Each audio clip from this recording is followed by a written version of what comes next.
Hi everyone, and welcome back to another episode of our English Learning Podcast.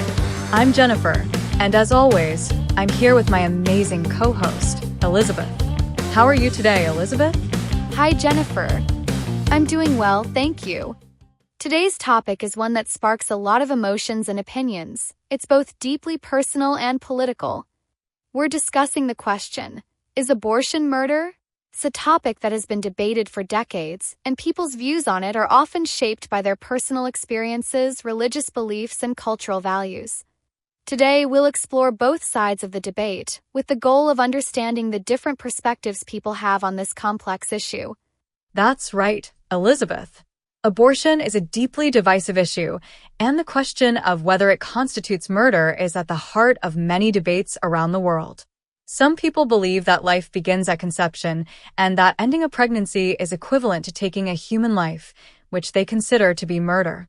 Others argue that a woman has the right to make decisions about her own body, including whether or not to continue a pregnancy. We're going to explore these views today, while keeping in mind that this is a sensitive subject for many people. Absolutely. We want to approach this conversation with respect and an open mind, as people on both sides of the issue have deeply held beliefs. And for our listeners out there, we'd love to hear your thoughts on this topic. Do you believe abortion is murder, or do you see it as a woman's right to choose? Share your opinions with us, and we might even feature them in a future episode. So, Jennifer, let's start by discussing the arguments made by those who believe abortion is murder. Why do some people hold this view? Well, Elizabeth, one of the main reasons people believe that abortion is equivalent to murder is based on the belief that life begins at conception. Many people, particularly those with religious or moral convictions, argue that from the moment an egg is fertilized, it becomes a human life with the same rights as any other person. From this perspective, abortion is seen as the intentional ending of a human life, which they equate with murder. That's such an important point, Jennifer. For those who hold this view, the key issue is the belief that a fetus is a person from the moment of conception. Therefore, ending a pregnancy at any stage, whether it's a few weeks or several months, is considered an act of killing. This belief is often rooted in religious teachings that emphasize the sanctity of life. Exactly, Elizabeth. Many people who oppose abortion believe that life is sacred and should be protected from the moment of conception. They argue that a fetus, regardless of its stage of development, has the potential to become a fully developed human being, and that potential life should be given the same moral consideration as a living person. Yes, and this belief is often supported by religious doctrines. For example, in many Christian denominations, there is a strong emphasis on protecting human life at all stages. Catholic Church, for instance, teaches that abortion is morally wrong because it involves taking an innocent human life.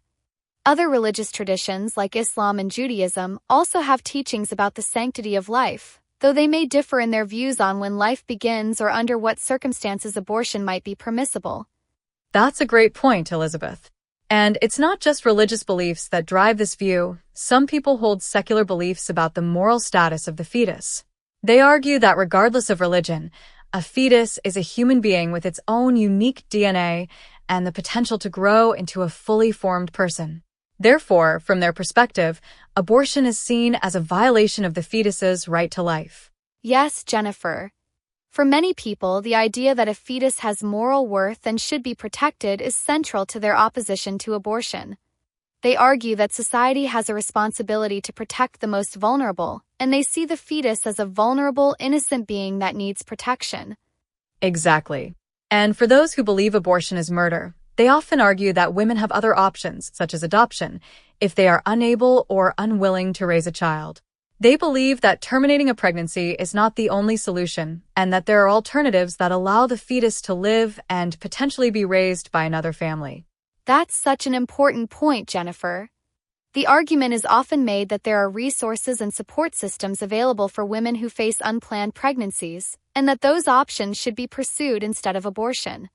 People who hold this view believe that taking the life of a fetus is never justified, even in difficult circumstances. Yes, and this perspective often leads to calls for greater support for pregnant women, including access to healthcare, financial assistance, and adoption services. People who oppose abortion often advocate for policies that help women navigate the challenges of unplanned pregnancies without resorting to abortion. Absolutely. So, from the perspective of those who believe abortion is murder, the key issue is the belief that a fetus is a human being with the right to life, and that terminating a pregnancy is morally equivalent to taking a life. But, of course, not everyone agrees with this view. Let's now talk about the arguments made by those who believe that abortion is not murder and that it should be a woman's right to choose. Yes, Elizabeth.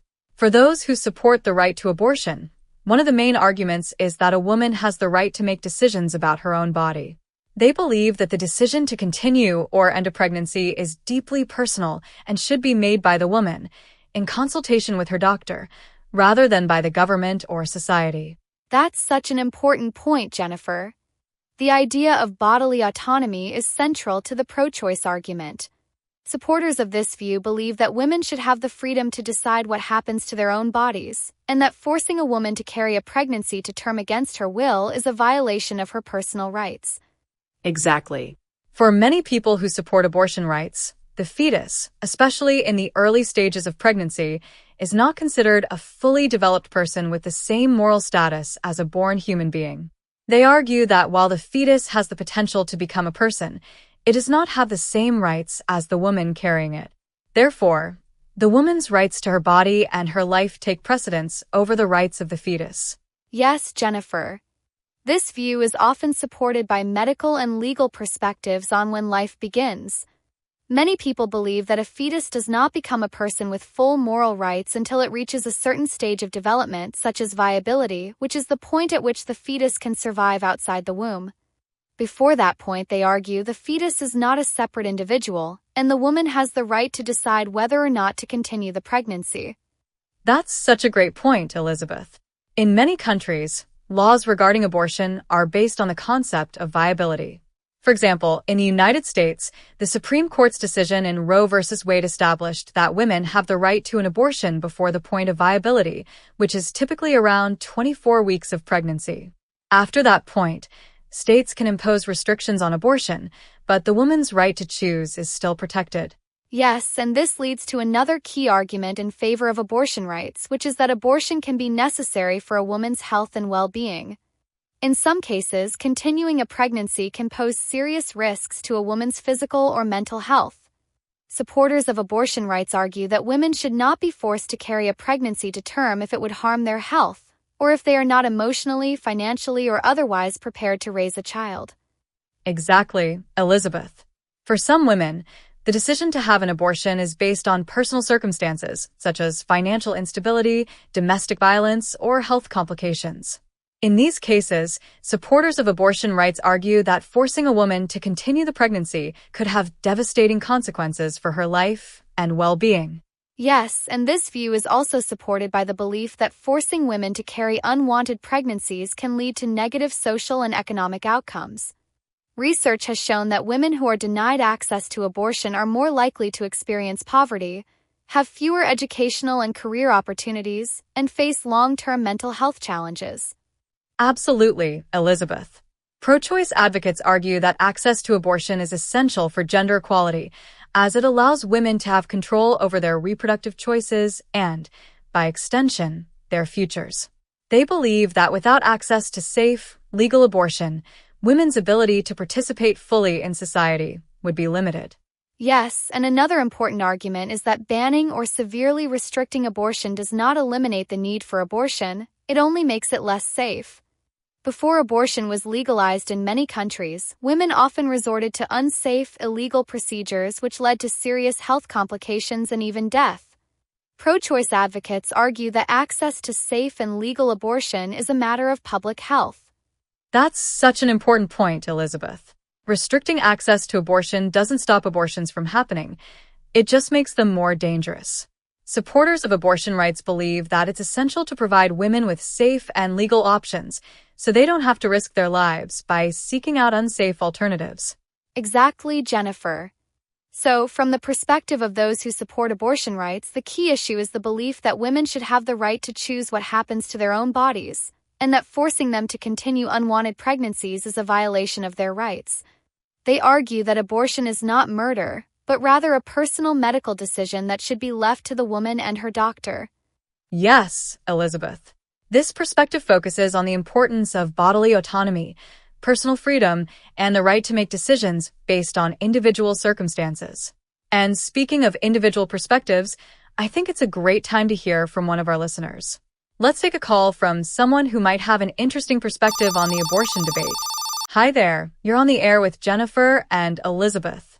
What's your name, and where are you calling from? Hi, Jennifer. Hi, Elizabeth. My name is Rachel, and I'm calling from New York City. I've been listening to your podcast for a while now, and I love today's topic. I wanted to share my thoughts on the abortion debate as someone who has experienced it firsthand. Hi, Rachel. Thank you for calling in. We'd love to hear your story. What's your perspective on whether abortion is murder? Well, I had an abortion a few years ago, and it was one of the most difficult decisions I've ever had to make. I didn't take the decision lightly, but I knew that I wasn't in a position to raise a child at the time. I was in an unstable relationship, struggling financially, and dealing with health issues. For me, the decision was about what was best for my life and my future. I don't see abortion as murder. I see it as a necessary choice that women should be able to make based on their own circumstances. That's such a powerful story, Rachel. It sounds like your decision was based on very personal and complex factors. Do you feel like the right to choose is essential for women in situations like yours? Absolutely. Every woman's situation is different, and I think it's important that women have the freedom to make the best decision for themselves. Forcing someone to carry an unwanted pregnancy can have serious consequences for their mental, physical, and emotional well-being. I believe that women should have the right to choose what's best for their own lives. Thank you so much for sharing your story with us, Rachel. Your experience really highlights the complexity of this issue and why it's so important to approach it with empathy and understanding. Thank you for having me. I love listening to your podcast, and I appreciate the respectful way you've handled this topic. Thanks so much for calling in, Rachel. Take care. Bye, Rachel. That was a really insightful call from Rachel. Her story highlights the personal nature of the decision to have an abortion and why some people believe it's important to respect a woman's right to choose. Absolutely, Jennifer. And for those of you listening, if you're enjoying our podcast, please like and subscribe to our channel. Your support really helps us keep creating these episodes and sharing more interesting topics with you. So, where does that leave us in our discussion today? I think it's clear that the question of whether abortion is murder is deeply complex and depends on one's personal, moral, religious, and philosophical beliefs. On one side, those who believe that life begins at conception argue that abortion is the taking of a human life and should be considered murder.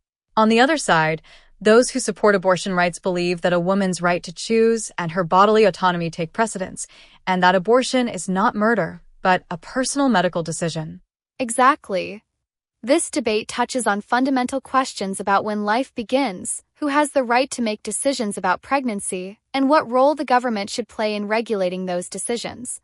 It's a deeply personal issue, and people's views are often shaped by their own experiences and beliefs.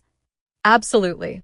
And while we may not be able to resolve this debate in a single podcast episode, our hope is that by exploring both sides of the issue, we can promote understanding and respect for different perspectives. At the end of the day, these are deeply personal decisions, and it's important to approach the conversation with empathy and an open mind. Yes, Jennifer. We hope today's discussion has given you some new insights into the arguments on both sides of the abortion debate. Thank you so much for joining us today. Yes, thank you for listening. We're always here to share new insights and help you learn English while exploring important and thought-provoking topics. Keep listening, keep learning, and we'll see you in the next episode. Bye for now, everyone. And remember, understanding different perspectives is key to having meaningful conversations.